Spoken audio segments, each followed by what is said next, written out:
Dibandingkan tahun sebelumnya, angka laka lantas sepanjang tahun 2023 mengalami kenaikan yang sangat signifikan.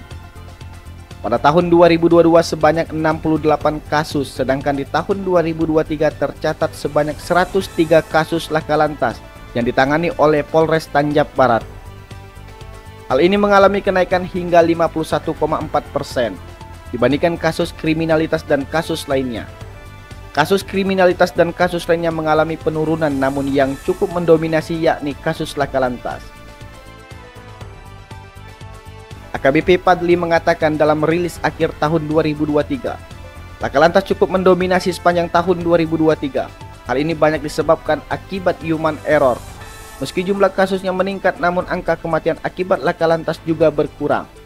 Pada tahun 2022 terdapat 38 kasus meninggal dunia, sedangkan tahun ini hanya ada 37 kasus kematian akibat laka lantas. Komunitas baik tadi yang tidak pidana umum, kemudian illegal thing maupun narkotika, untuk angka laka lantas justru mengalami peningkatan. Di mana tahun 2022 sebanyak 68 kasus, sementara di tahun 2023 sebanyak 103 kasus.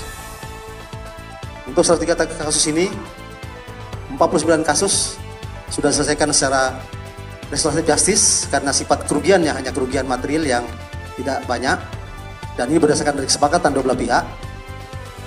Kemudian 21 kasus di SP3 karena terduga tersangkanya meninggal dunia.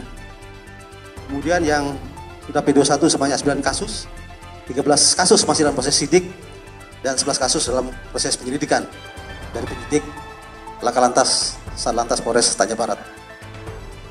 Kemudian apabila kita melihat dari anatomi kejadiannya rekan sekalian, rata-rata kejadian kecelakaan lalu lintas banyak terjadi di jalur lintas timur, yakni sebanyak 53 kasus. Kemudian jalur lintas Tungkal Jambi sebanyak 34 kasus, dan di dalam kota Kuala Tungkal sendiri hanya 12 dari total 103 kasus ini. Kemudian untuk penyebab, hampir semua laka lantas yang terjadi itu disebabkan adalah human error, karena faktor pengendara, faktor pengemudi yang kurang sadar, kurang tertib, kurang berhati-hati. Faktor lain pendukungnya adalah kondisi jalan rekan sekalian. Ya. Kondisi jalan kita yang cenderung sepi, kemudian agak sempit, penerangan jalan juga kurang, rambu lalu lintas juga kurang. Kemudian kalau kita lihat jalur lintas timur, kondisi jalan berliku, kemudian relatif gelap juga karena penerangan juga kurang, agak sepi juga. Jadi dengan kondisi jalan sepi, cenderung para pengendara maupun para pengemudi mengemudikan kendaraannya dengan kecepatan yang cukup tinggi. Dalam hal ini Polres Tanjab Barat akan berupaya terus mensosialisasikan tentang berlalu lintas dengan baik dan benar kepada masyarakat hingga anak-anak sekolah agar dapat mengurangi laka lantas di tahun 2024 mendatang.